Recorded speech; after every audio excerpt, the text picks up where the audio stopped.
आप सभी ने कुछ दिन पहले चंबल की एक ऐसी घटना को देखा व सुना ज़रूर होगा जिसमें एक लड़के ने एक ही परिवार के 7 लोगों का कत्ल कर दिया।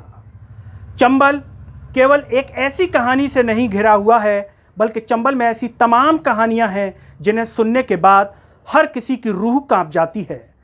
जब भी किसी की ज़ुबान पर नाम आता है किसी डकैत का, तो चंबल का नाम ज़रूर आता है। आज हम आपको एक ऐसे ही डकैत के बारे में बताने जा रहे हैं जिसका नाम सुन करके हर किसी की रूह कांप जाती थी और पुलिस प्रशासन के भी पांव फूल जाते थे। लेकिन वो डकैत अचानक से डकैती छोड़कर साधु बनने के ख्याल सोचने लगता है और उसके जीवन के अंतिम क्षण में ऐसी स्थिति आती है कि 10 रुपए का दान भी वो डकैत नहीं कर पाता है। आखिर ऐसा सब क्यों होता है उसकी ज़िंदगी में और क्यों बन जाती है उसकी ज़िंदगी ऐसी, बताएंगे आपको इस कहानी में। नमस्कार, मैं हूं गिरिराज शर्मा। डकैत शब्द सुनकर हर किसी की आंखों के सामने एक छवि बन जाती है कि घोड़े की लगाम पकड़े हुए क्रूर इंसान कोई डकैत होगा। बॉलीवुड फिल्मों में हमें ऐसा ही दिखाया जाता है, लेकिन हर डकैत ऐसा होता नहीं है। कुछ डकैत ऐसे भी होते हैं तो कुछ डकैत अंदर से भावुक भी होते हैं। ऐसा ही एक डकैत था पंडित लोकमन, जो डकैत जरूर था लेकिन अंदर से भावुक भी था।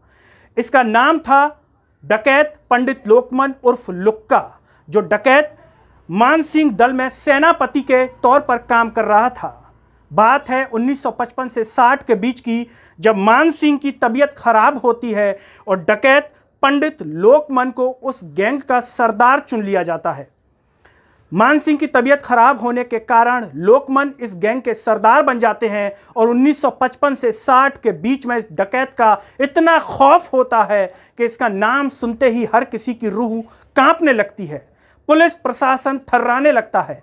ये डकैत कई परिवारों को लूटता है, लेकिन अचानक से इस डकैत की जिंदगी में कुछ ऐसा हो जाता है कि डकैत डकैती छोड़ने का ख्याल करने लगता है।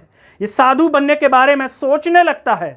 जी हाँ, ये डकैत जब अपने जंगलों से शहर की तरफ जाता है तो इस डकैत को एक रिक्शे वाला लात मार देता है। ये डकैत उसे पलटकर जवाब नहीं दे पाता, क्योंकि अगर ये जवाब देता तो सबको पता चल जाता कि डकैत कौन है। ये लुक्का डकैत है, ये पंडित लोकमन डकैत है। इस बात को सोचकर के वो पलटकर जवाब नहीं देता और जब अपने इलाके में आता है, अपने जंगलों में आता है जहाँ ये रहता है, तो इस बात को बार बार सोचने लगता है कि आखिर हमारी औकात कितनी है। इसे अंदर से ग्लानि होती है कि हम गलत काम कर रहे हैं और ये साधु बनने के बारे में सोचने लगता है। ये अपने गैंग के सभी सदस्यों को बुलाता है और कहता है कि मैं डकैती छोड़ना चाहता हूँ, आप सब भी छोड़ दीजिए। तो गैंग के सदस्य कहते हैं कि हम डकैती छोड़ने के बाद आखिर करेंगे क्या?